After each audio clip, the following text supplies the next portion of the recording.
Yeah. Anya says now she's hearing Sovereign talk. So there's a delay of some sort. And Bert says he thinks we're live. He thinks we're live? Yeah. But who knows? Maybe there's a delay. Uh-huh. Well, I am recording now, so I mean, just if in case people are watching it through, we're getting a bunch of notifications that the feed is down, and so we periodically are like pausing and trying to figure that out, which is shitty. So if everybody's willing, I am getting the indication that it's recording. I'm gonna just ignore whether or not we're live on Facebook, and we'll just, if you guys are willing to field these questions, continue, and then we'll broadcast it however we can, the recording. You guys willing to do that? Cool. Sure. Angel, the next question is for you. The Coalition to Stop Violence Against Native Women, the central message is to stop violence against Native women. Recently, you guys have also been working on responding to the COVID outbreaks.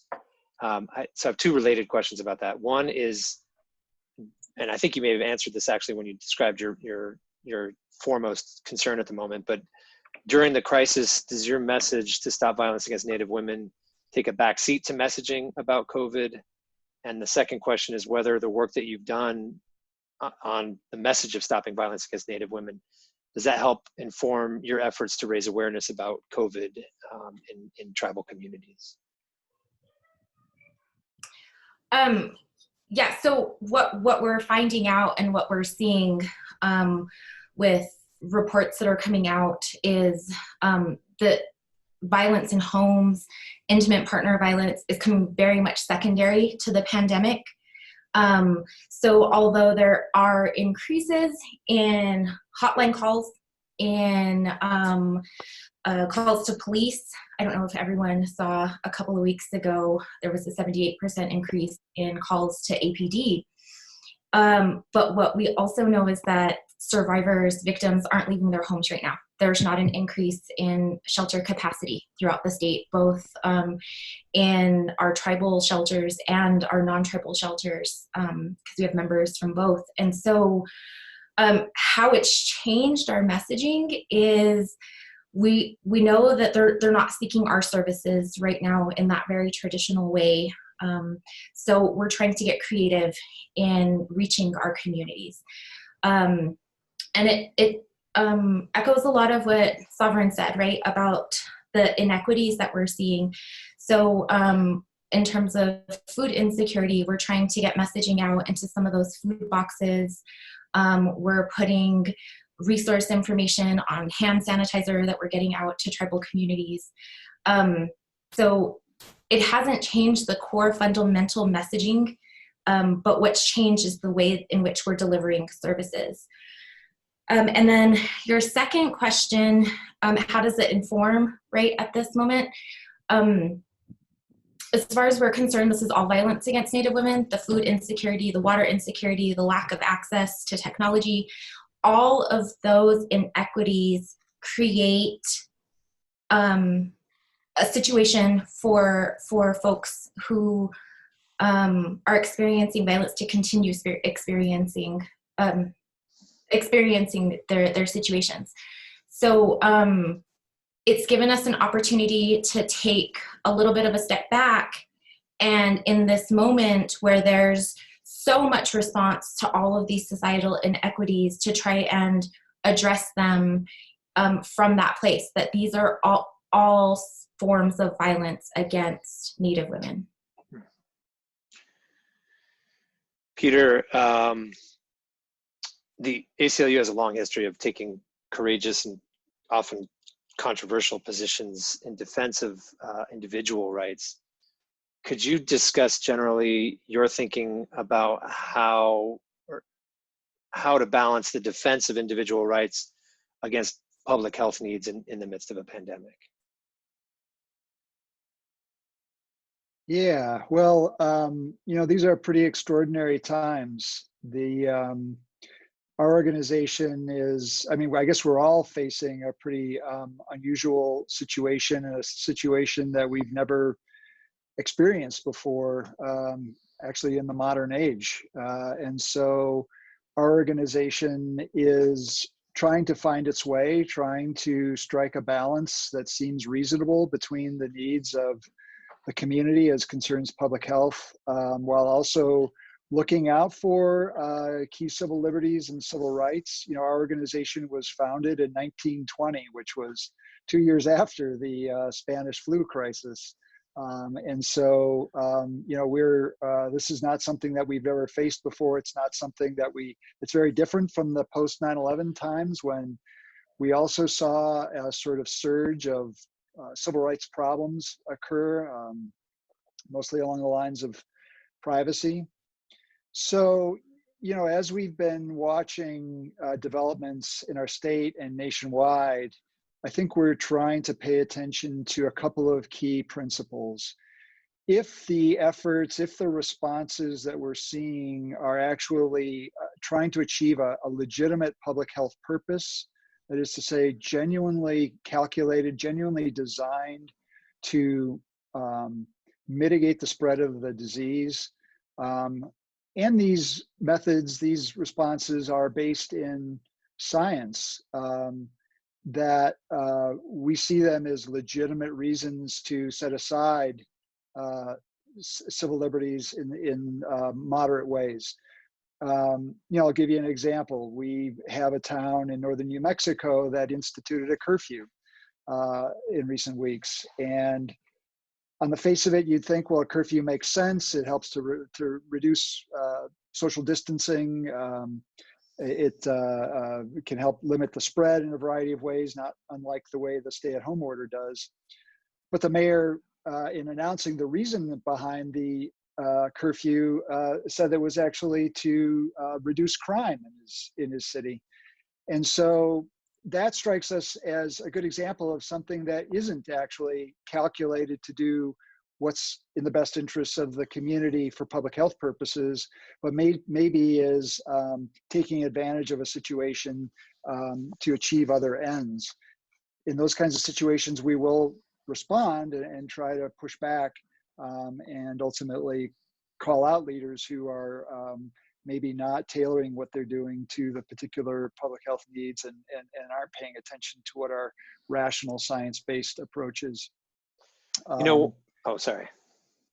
I'll just mention one other principle that we're sort of focused on is whatever the response is, be it a stay-at-home order or a curfew or what have you, that those responses are narrowly tailored, that they are the least restrictive or least intrusive means of achieving the purpose that they're intended to achieve, that is to say, to protect public health. You know, recently our Albuquerque City Council passed a ordinance that confers a new wide range of powers upon the mayor for purposes of a public health emergency.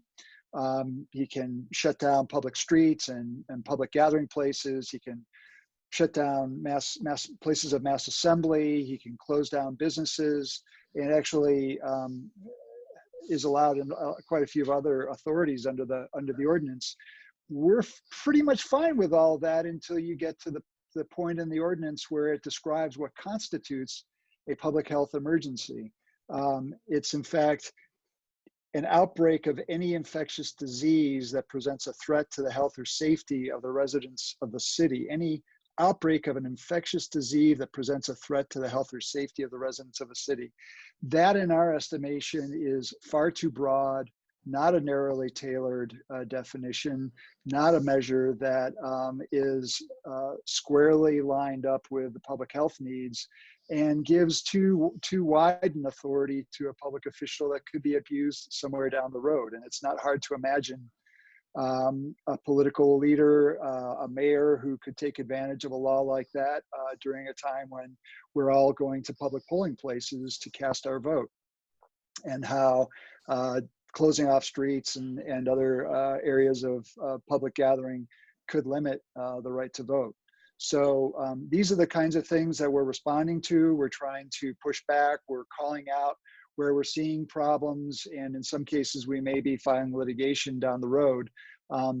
But I will say that by and large, we've been very pleased with the way the governor has responded. We believe strongly that the stay-at-home order was a logical response, again, tailored narrowly to the purpose of protecting public health, and based in science. And by all accounts, it seems like those kinds of social distancing efforts are having their intended effect. Erik, one of the reasons New Mexicans are being asked to stay home as much as possible is to avoid a surge in the health system that could overwhelm the healthcare system. I'm curious initially, and then I'll probably have some follow-up questions, but do you have a sense for whether that surge has come and gone, whether we're in the midst of it, or whether it's still on the horizon? Yeah, it's a good question. I think it's still on the horizon. There's a lot of different models that have been put together out there, some from the University of Washington. The one that I think has been used more widely here is from Los Alamos Labs, that puts the surge peak probably several weeks away yet.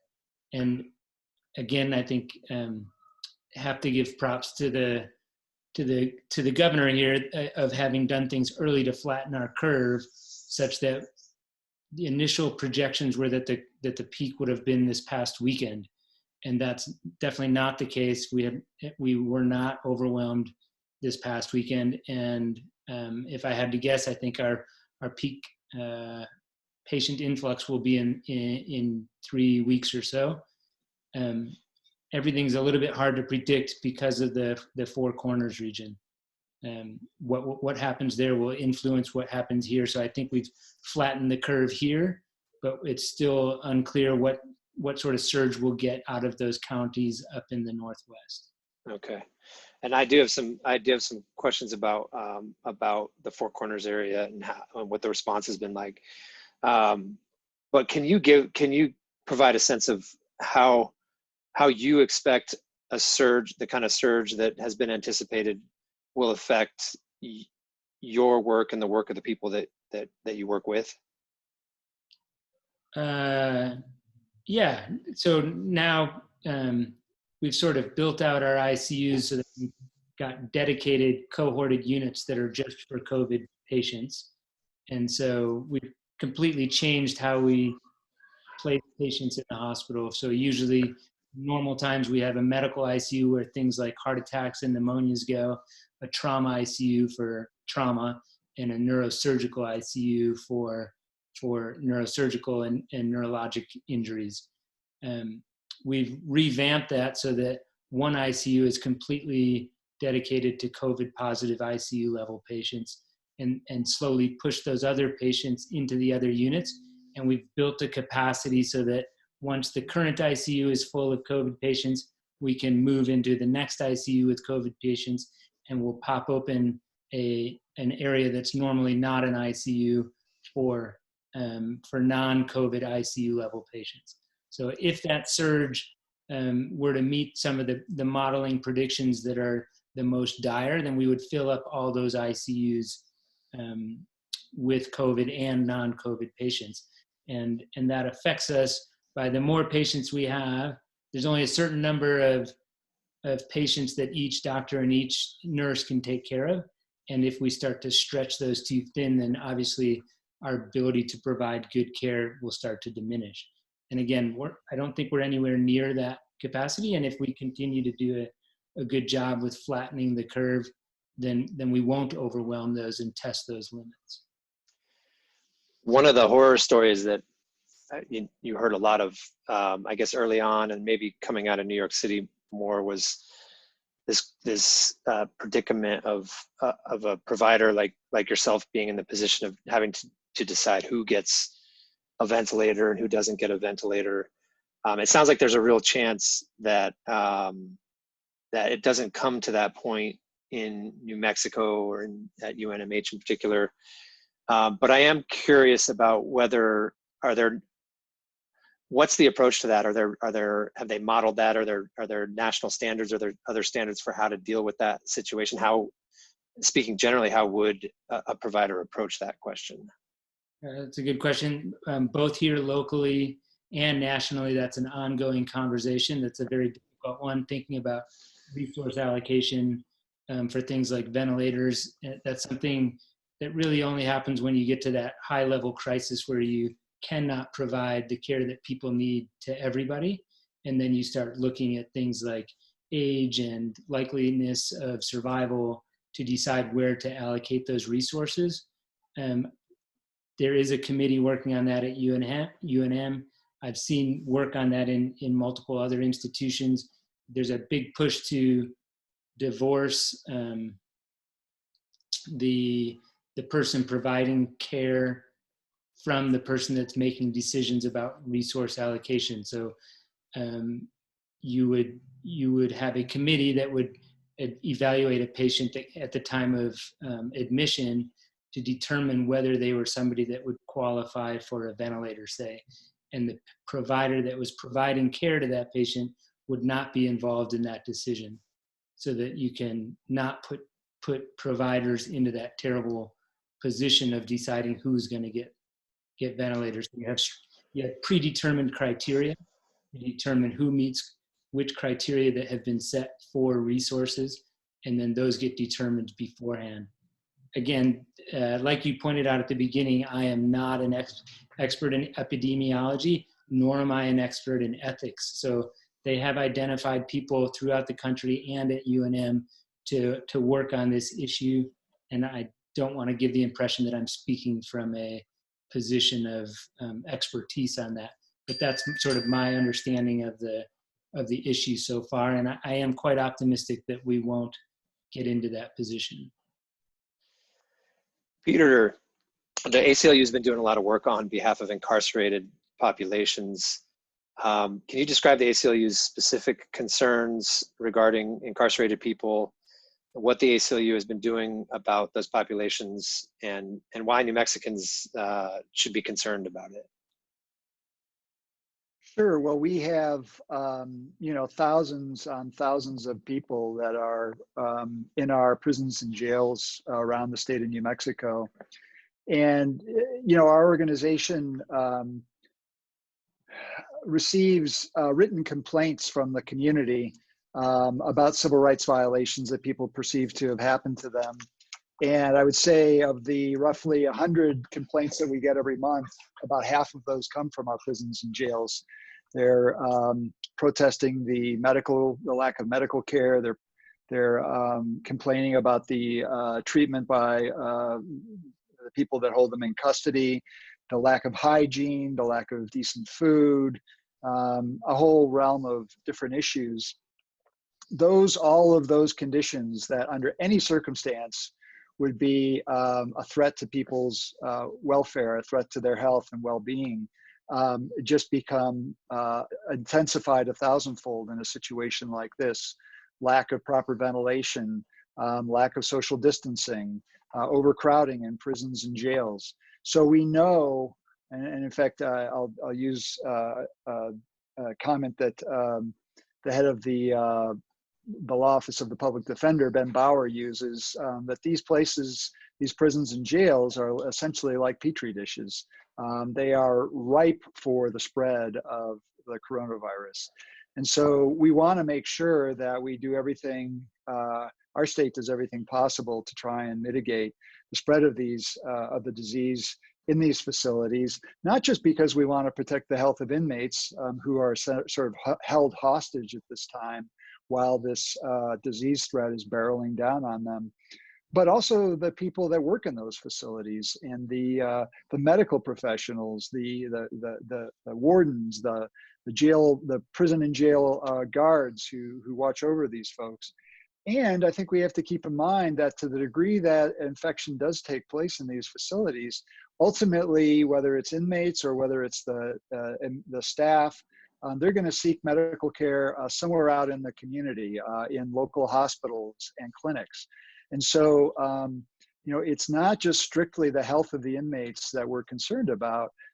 It's also the health of the surrounding community.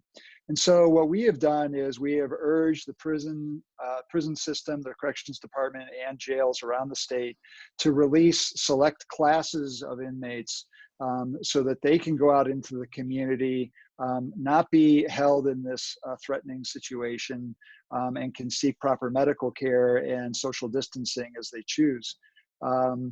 We've called on the governor to release these certain classes of inmates. And unfortunately, even as much as we're very pleased with the way she has proactively implemented stay-at-home orders and limits on social gathering and such, she really has not lived up to our needs as it concerns these very vulnerable populations. After our call for her to release inmates, basically just a handful of people were released. And so last week, we and the law offices of the public defender, as well as the New Mexico Criminal Defense Lawyers Association, filed an emergency petition with the New Mexico Supreme Court seeking the immediate reduction of people from our New Mexico prison system. And specifically, we're asking her and the Corrections Department to release people who have health conditions that make them immediately vulnerable to COVID-19, people that are within a year of release, geriatric prisoners, and all people who are held on certain infractions like parole and probation violations, various nonviolent crimes that would not make them a threat to being released into the community. That case is scheduled for oral argument on May 4th. As I said, it's an emergency petition. We're hoping the courts will act quickly. And we join at least 13 other states where these kinds of lawsuits have been filed, largely by our fellow ACLU affiliates. And at least in those other 13 states, the courts have actually taken measures to release certain classes of inmates again back out into the community so they aren't exposed to the threat. And you mentioned the way that the state is handling it. Has the ACLU been doing any work with federal detainees? Not so much with federal prisoners, but on the side of immigrant detainees, we have 3 immigration detention facilities in the state, and we've done very similar work there. Our work is really focused on the Otero County facility, which is down near Alamogordo. There are about 400 detainees that are housed there. And, again, this is a facility that suffers from the very same sorts of problems that you see in our prison and jail facilities. None of the measures that we out in the community have come to understand as sort of standard behavioral methods to mitigate the spread of disease are being practiced in these facilities. People are sleeping in 50 people to a dormitory style room separated by just a meter, just 3 or 4 feet. They are sharing the places where they eat, where they wash, where they bathe, their toilets. There's very little disinfecting that's occurring. Detainees tell us that they are not being provided cleaning supplies, in some cases even soap. And so on Monday this week, we filed yet another petition, what's called a habeas petition, seeking the release of at least 3 detainees who have particular medical conditions that make them especially vulnerable to the coronavirus, asking for their release from a federal court.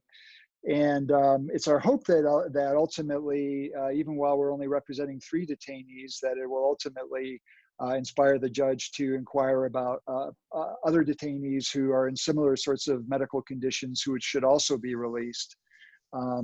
This lawsuit adds to about 20 others that ACLU affiliates have filed around the country, seeking the release of vulnerable immigrants that are being held in these detention facilities. So yeah, that's another area where we've been very active. Sovereign, one of the terms that that you hear a lot these days is essential worker. Insofar as the Center on Law and Poverty focuses on workers' rights, can you talk about that term and what it means to be an essential worker right now? Sure. So, these are folks who are essential right now, but we're always essential. And they're folks that are working for and in entities that the governor has said are essential during this public health crisis and can and some should remain open. And so these are healthcare workers, folks working at the grocery store, farm workers, childcare workers, post office, people that really keep society going. And they are facing dangers that the rest of us are sheltered from. And what we're hearing are that many of these folks are working in situations where they do not feel safe or protected, not just because of the virus. We're also hearing, know that many of these folks, while we say that they're essential, are not treated or paid like they're essential. So don't have access to paid leave if they're sick or wanted to take leave for illness. They don't have access to it, would have to go without pay. Don't have access to, sort of wages commensurate with what they're sort of expected to do, especially during this time. And what we're hearing from community partners and workers directly is that folks are really concerned about lack of access to protective equipment, having to work really close to their coworkers, not being able to wash hands, and this extends across the state. And which is why I think, the same things that workers have been asking for a long time are shown to be so critical right now. We need paid sick leave. Everyone deserves to be able to take leave from their job if they're not feeling well. And we see how dire the consequences could be if folks don't have that opportunity. All of us would be unsafe. So, we're continuing working with partners and a movement across the state to really push for more protections for workers, a living wage, and paid sick leave. But, this was necessary before the pandemic. It's necessary now and will always be necessary, to have a really safe, secure community. Is there any recourse that you're aware of for somebody who's been designated as a social work, as an essential worker, but who doesn't feel like they're being provided with like necessary protections or consideration in terms of them avoiding contracting COVID? Sure. So, OSHA does have regulations that say you can't be expected to do dangerous work, and then there's requirements for what fits in there. And folks that sort of don't have adequate protection, are concerned about that, should certainly contact Department of Health, contact New Mexico OSHA, and and complain, because these laws don't protect anyone if they're not enforced. So it's really critical that our state agencies right now, and we sort of agree that the governor's taken some really important steps in the state, and we commend much of what the agencies are doing and what the governor has done, but we really need to make sure our labor rights are enforced. Folks are also going without paychecks, right before, businesses shut down. They're waiting on their last paychecks, and that's the type of thing that was present before this, that type of wage theft was happening before this pandemic. Angel, you alluded to this a little earlier, but there have been reports nationwide of an increase in domestic abuse as COVID has forced domestic partners to stay in physical proximity with each other due to stay-at-home orders. Do you have a sense for whether that trend is that same trend is occurring in tribal communities, and how, if at all, is COVID affecting the reporting mechanisms for violence against Native women? Sure. So just outside of this moment right now, we know that more than 4 in 5 Native women will experience violence in her lifetime. And that's just a general statistic, not accounting for COVID. Exactly. And then within that statistic, within that percentage right there, we know that more than 70% of those will be violence of a sexual nature, so sexual assault. 30% will be violence of a sexual nature. And then 10% will be right? And so New Mexico is no exception. Our tribal communities experience this violence, our women experience this violence at a disproportionate rate.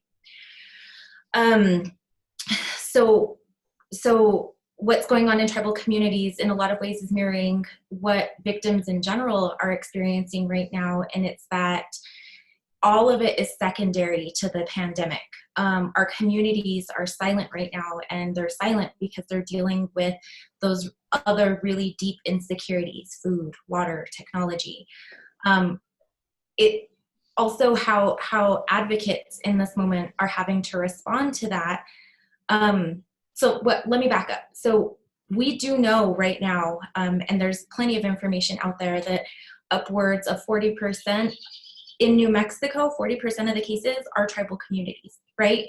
And I don't know if we saw, everyone had a chance to watch the governor's live stream this afternoon, but it compared two counties. So Santa Fe, if nothing changes right now, that curve is going to come right back down.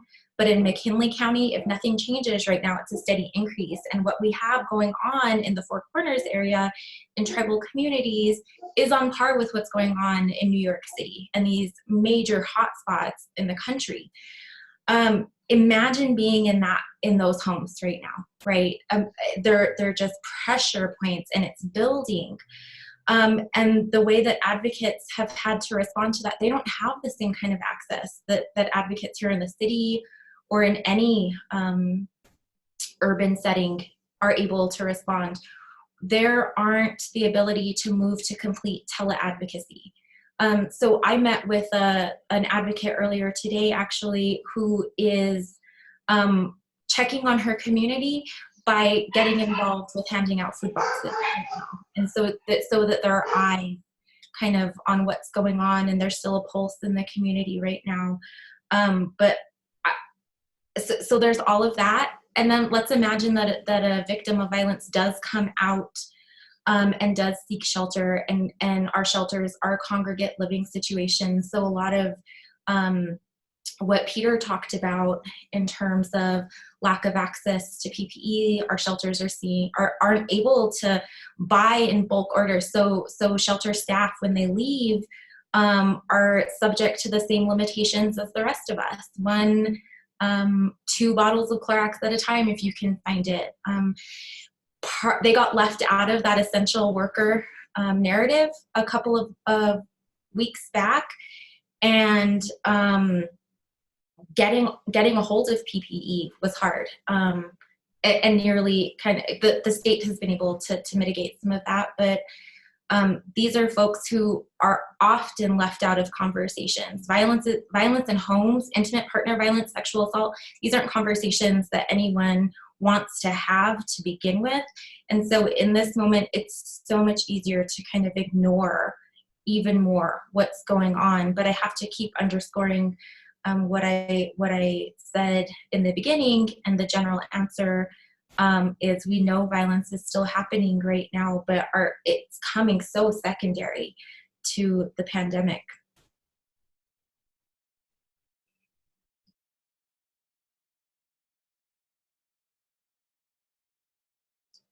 You're still on mute, Mark. Angel mentioned the high incidence of COVID in tribal communities, in particular in the Four Corners area. Do you have a sense for where those patients are being treated and whether their access to healthcare is at a similar level to patients from other parts of New Mexico? Yeah, so a lot of those patients are in San Juan Regional Medical Center, in Gallup, in a bunch of the smaller IHS hospitals. I think we've had a couple people go out to visit at a couple of those hospitals, and the reports back are they're doing a very good job, but we meaning UNMH, Hospital?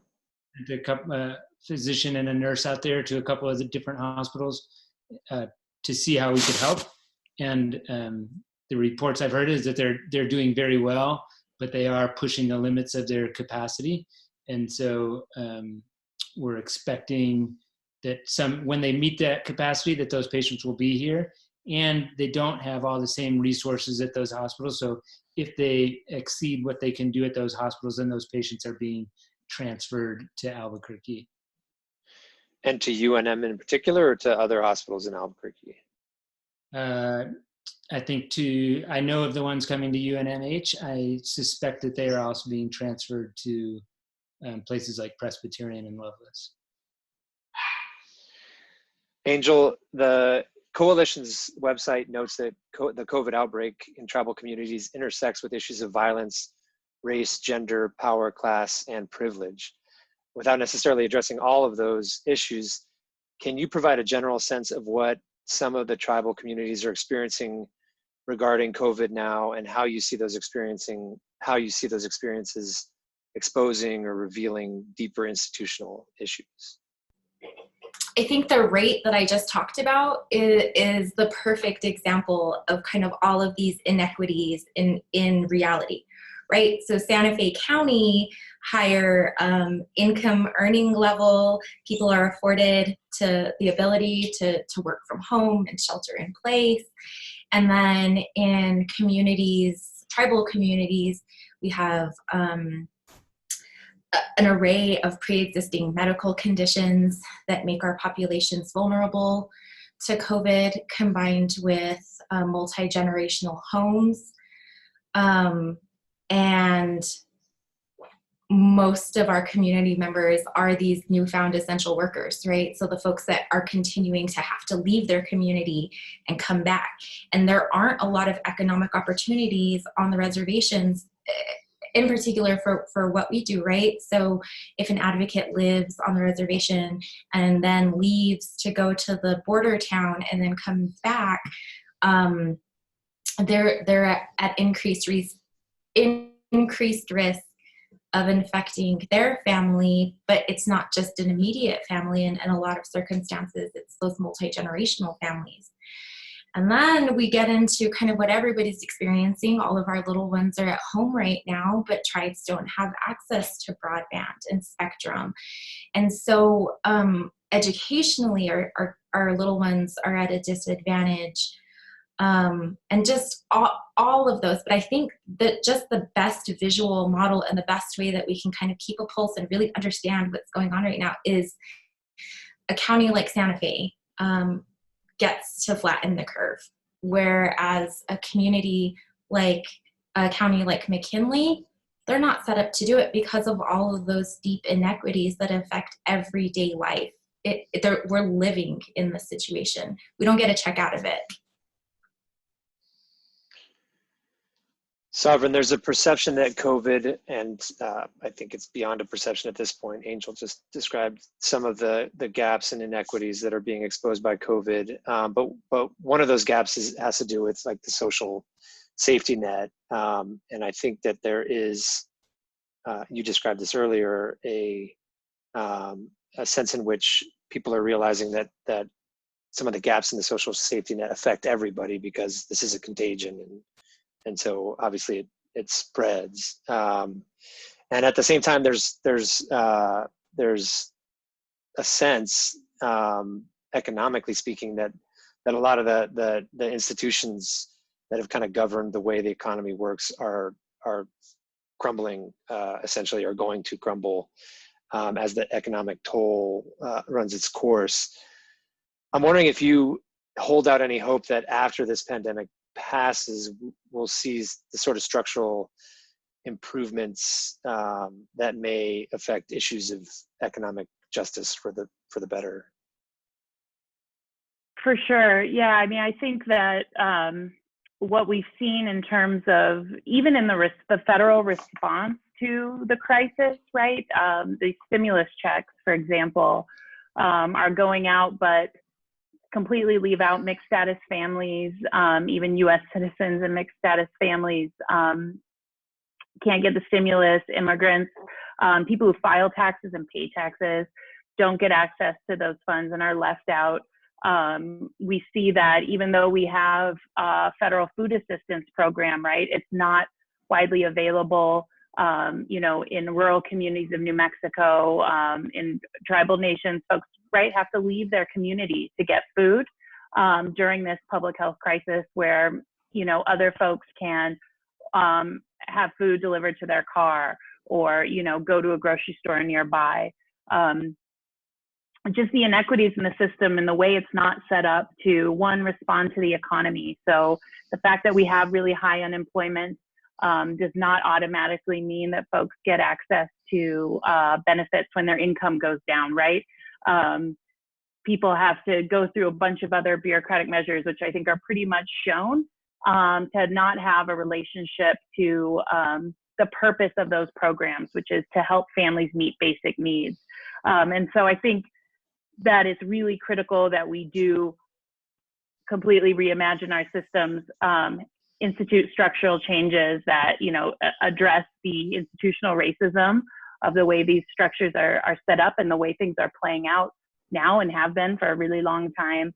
And, you know, really respond in a way that includes everyone in our community and does not exclude folks, because if we're talking about all of our children, all of our families being okay, we need to have a safety net that includes everybody. I mean, that's our sort of shared commitment to each other, right? Is that people shouldn't go without food. People should have access to housing. It's why we originally started many of these programs, but that intent is not realized in the discriminatory and minimal ways they're funded and rolled out. You know, we see just the systems set up to distribute these benefits are way overtaxed and you know, can't meet the needs of folks due to chronic underinvestment over time. So there should be a change in the amount of money we put into funding these systems because they're so important, and the way they work. Yeah. And I mean, do you, like, this is kind of a big question that might be somewhat impossible really, but, you know, you mentioned the need for these economic structures and programs to be reimagined. I mean, what do you see as a path towards that happening? Is it just people are educated by what's going on with COVID and their disposition changes, or is it something more dramatic that you would see being necessary for that kind of change to obtain? I think it's, in the one sense, it maybe seems dramatic, but it's really not, because it's very common sense, right? People should have access to healthcare, no matter what. And doing that means that we need to have coverage options that, you know, are affordable or no cost for folks, so that they can have access to healthcare, seek treatment, seek testing for things like COVID without having to worry. So, I mean, you know, we applaud the governor coming out and expressing a commitment to completely free testing for COVID across the state. But in reality, we know that, for example, some of the testing sites are asking for information that makes folks fearful of being identified and tracked through that process. So, you know, and that's because the entities doing the testing, right, are concerned about being paid for what they're providing, because we have this fractured system that doesn't include all of us. You know, we will always have this layer of bureaucracy that is discriminatory and excludes folks, even folks who we maybe intend now to cover, like everybody getting free testing, right? So we need to common sense, remove those barriers, implement programs consistent with our values and with what makes economic and sense in terms of human dignity and well-being. And it's actually pretty simple, but doing that is a big departure from the way things have gone on. But I think, you know, we're in extraordinary times now. I think a lot of more people are waking up to what's been going on, and we're very hopeful. And I know there's many folks in the community that are continuing to push on these issues. Peter, the ACLU has always been kind of a watchdog on racism, and I'm wondering what forms of racism has COVID revealed, and what is the ACLU doing to combat that now? Sure. Well, I've been with the ACLU for a while now, and I was with the ACLU when September 11th happened, and I remember the experience in the weeks after September 11th, how um, so many different threats to civil rights, civil liberties emerged that just we couldn't have possibly anticipated, and we were just. It was like drinking from a fire hose at the time, trying to respond to everything that was happening. And so when it became clear that we were going to be facing a public health crisis in the state, I anticipated that we were going to be seeing something very similar, another fire hose, and trying to figure out what we focused on and what we would just have to set aside. And so I and the staff came together and agreed that the way we would prioritize would be to use a sort of a racial justice lens for prioritizing our issues. That where we would devote our resources mostly would be in those issues where people were suffering or being made to suffer largely because of racial disparities.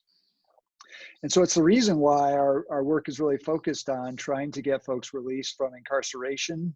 A system, our corrections system, obviously, is founded on racist principles that have succeeded in putting primarily young men of color behind bars at such a widely disparate rate compared to other populations that you hardly even need to cite the statistics anymore. And similarly, the immigration detention situation. I mean. Most of the folks that are in these immigration detention facilities under any other administration would be sitting out in the community awaiting an asylum hearing, awaiting an immigration hearing of some sort. But this administration has chosen to put people in detention needlessly with no rational public policy purpose behind it because of racism, because it sends a message to his supporters that he can rain hate on this particular population, and it stirs up his supporters and generates votes. So, we see the work that we're doing in those two areas as informed by racial justice and trying to address racism. One other thing that we did early on, folks probably are aware of the state Supreme Court's recent ruling around whether or not we can go to an all mail-in ballot system for our upcoming elections, and that the court rejected an appeal by a request by the county clerks to go to that kind of a system. Won't go into the legalities around that.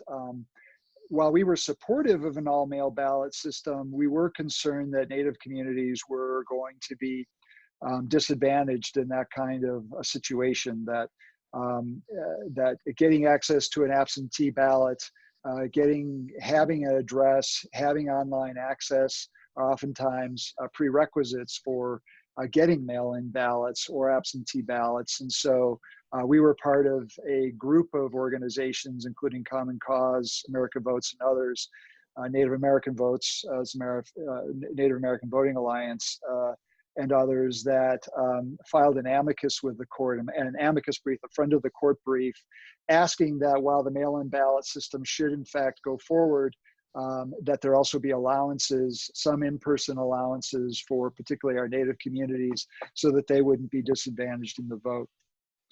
As this crisis unfolds, we are looking for those deeper systemic manifestations of racism and where they are popping up. I mean, I think the situation of our tribal communities right now is just, it takes your breath away. I was looking at the statistics today, and the rates of infection and the rates of death in McKinley County compared to, as I think someone said earlier, maybe it was Angel, compared to the epicenter of this crisis on the East Coast. And so we will be looking at what are the systemic causes for those kinds of disparities, as well as disparities in how kids of color are getting education at this time, And there may well be other places where we plug in and see how we can rectify those kinds of inequities going out as this crisis unfolds. It's interesting thinking about the fire hoses. I think it seemed like after 9/11 that the fire hose was more this like kind of overt surface anti-Muslim hatred, while there was still obviously institutional issues. But it's, especially talking to everybody, it seems like the fire hose is with like underlying deep institutional historical racism with regard to this crisis. Absolutely. Sorry, go ahead. No, I'm done. Go ahead.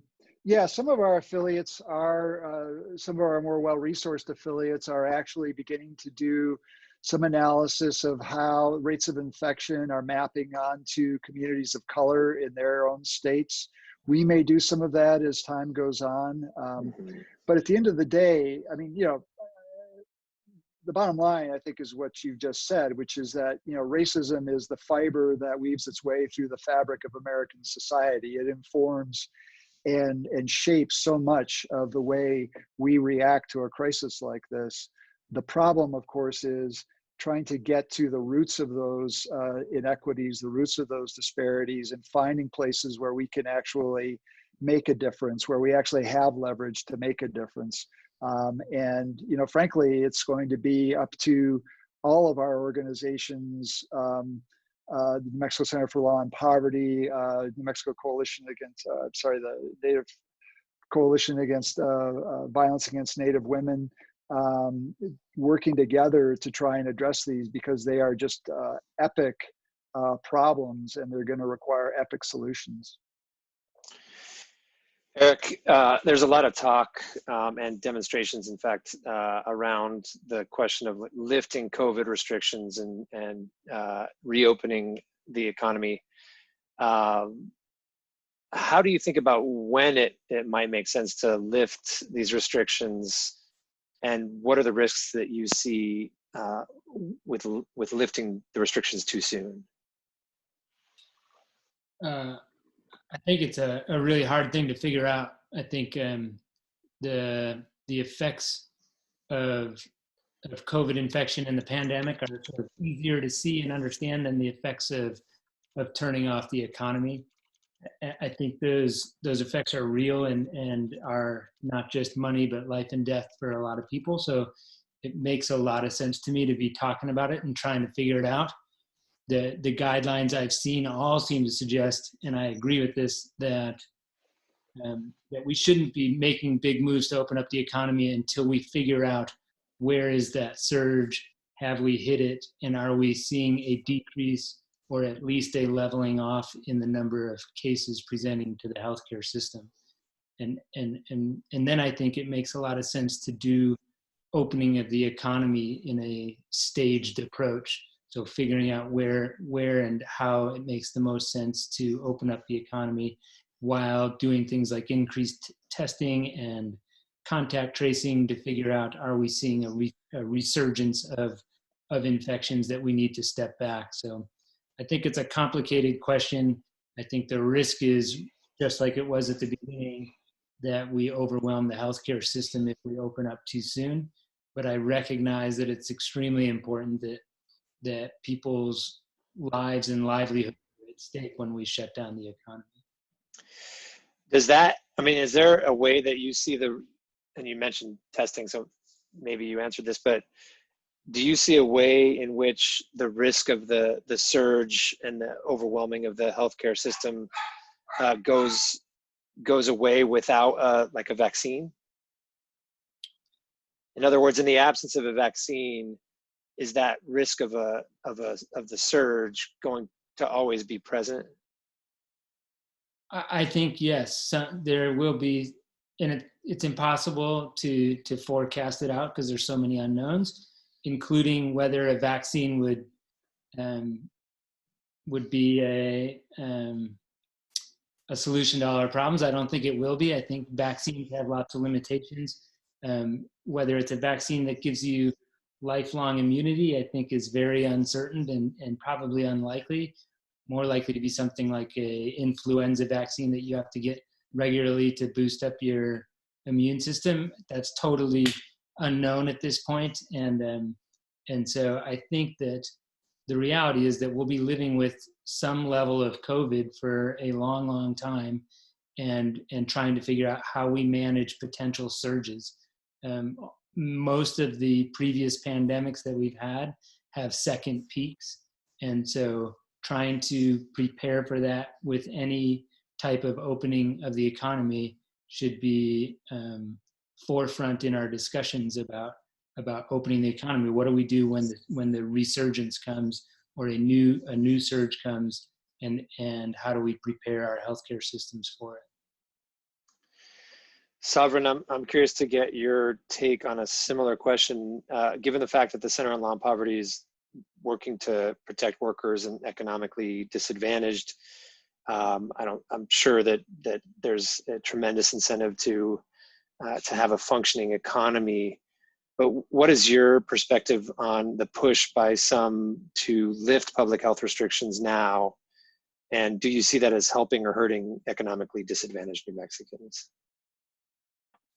Well, I think we know, right, who bears the risk if we open before it makes sense for public health reasons.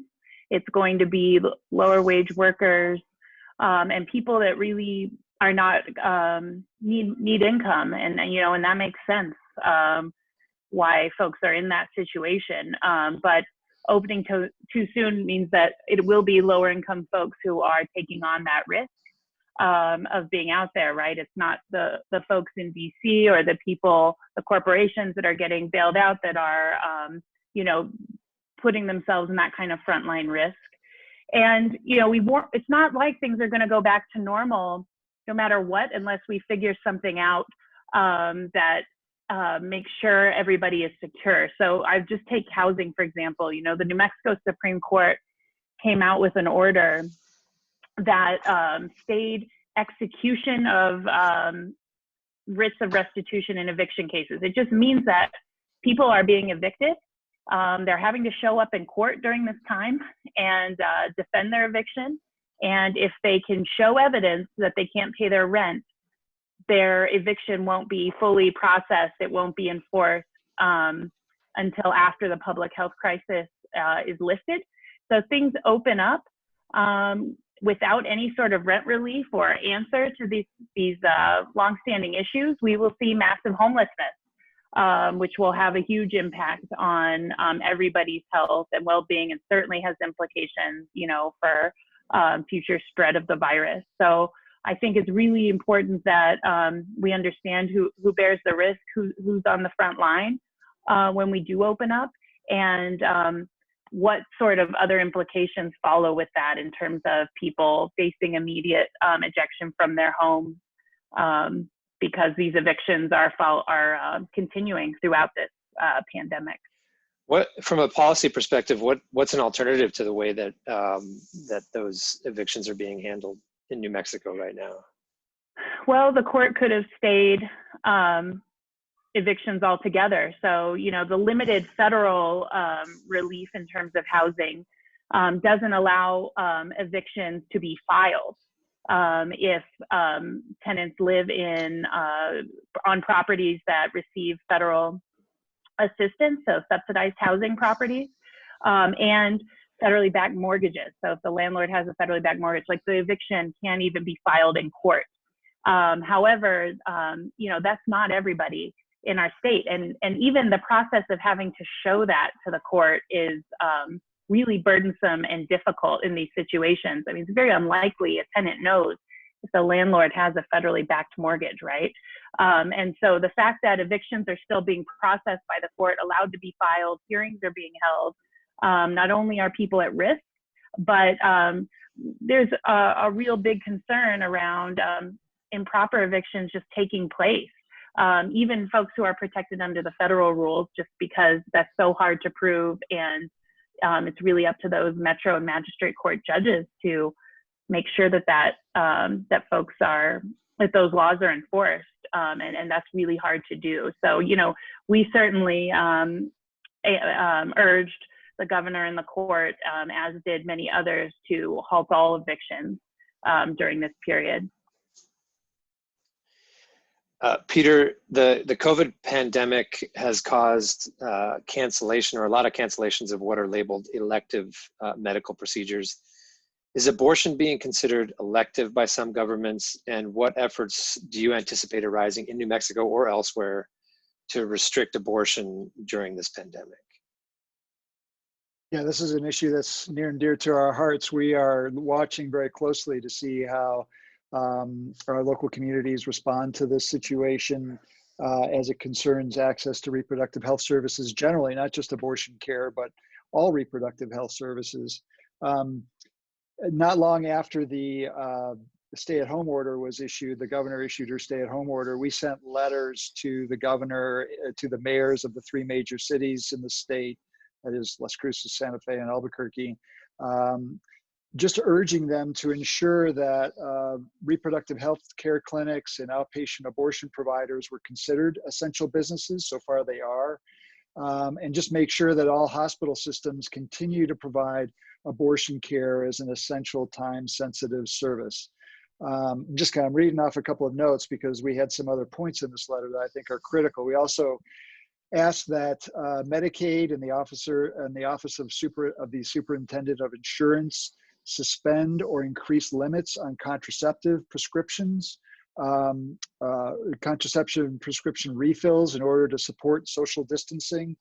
They can actually do that under a law that the legislature passed just a couple of years ago, a law that we strongly advocated for that allows insurance to cover as much as 12 months of a contraceptive prescription at a time.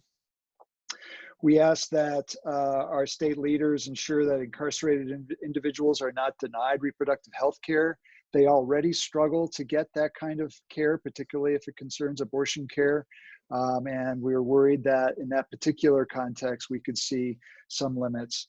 And also that our hospitals should be immigration enforcement free zones, at least during the time of the COVID crisis, so they're not discouraged from getting care. We're also looking at other ways that telemedicine can maybe support reproductive health care at this time, particularly in our rural areas.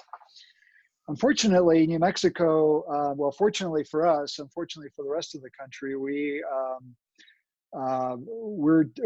strike a little different path as it concerns reproductive rights. In other parts of the country, we're seeing a number of places where particularly governors are weaponizing the COVID crisis as a way to diminish or even eliminate access to abortion. Just last Monday, the Fifth Circuit Court of Appeals ruled in favor of Texas's governor in a decision to block all abortion services in the state that he claims those abortion services qualify as one of those elective medical procedures, surgical procedures that he had ordered to be postponed during the time of the COVID crisis. And unfortunately, the federal appeals court in that case upheld his decision. Most states, as they're issuing their stay-at-home orders, are allowing medical experts to actually determine what constitutes an essential medical service. And so in most states, abortion care is still being provided where it's still available. But there are 8 different states that have used the pretext of coronavirus to order physicians to stop abortions. Many of them are southeastern states. And I just got to say, the cynicism behind some of these efforts just sort of leaves your mouth hanging open. In those states, typically those lawmakers are claiming that halting abortion services will conserve hospital resources, like saving personal protective equipment and slow the spread of the virus. While Arkansas is banning abortion care, they continue to allow orthodontists to adjust braces among many other sorts of what would appear to be non-essential medical services to go forward, but access to abortion care is not allowed. The ACLU and a couple of other organizations, Planned Parenthood and others, have filed litigation in each of these states where they have shut down, banned abortion under these stay-at-home orders. And I believe in 5 of those states, we've convinced courts to block those orders partially or entirely. So, we'll continue to obviously watch here in the state of New Mexico, but I think some of the greater challenges lie in other parts of the country right now. Angel, solidarity is a word that I hear a lot being used to describe what's needed now from communities generally, and what's going to be needed over time in order to get through this pandemic. I'd like to know what solidarity means to you, and in particular, what it means or what it takes for non-Native people to express solidarity with tribal communities. Yeah, and that's a great question for this moment in particular. But what solidarity means to me personally is I'm very interested in being in relationship with folks who have something to gain when I win and have something to lose when I lose, right? And we have that kind of a mentality as an organization where our members are not just our partners, they're not just our allies, but they're our accomplices. And so we're in it together. We're going to win together or we're going to lose together, right? There's no separation of all of these issues that everybody has talked about today.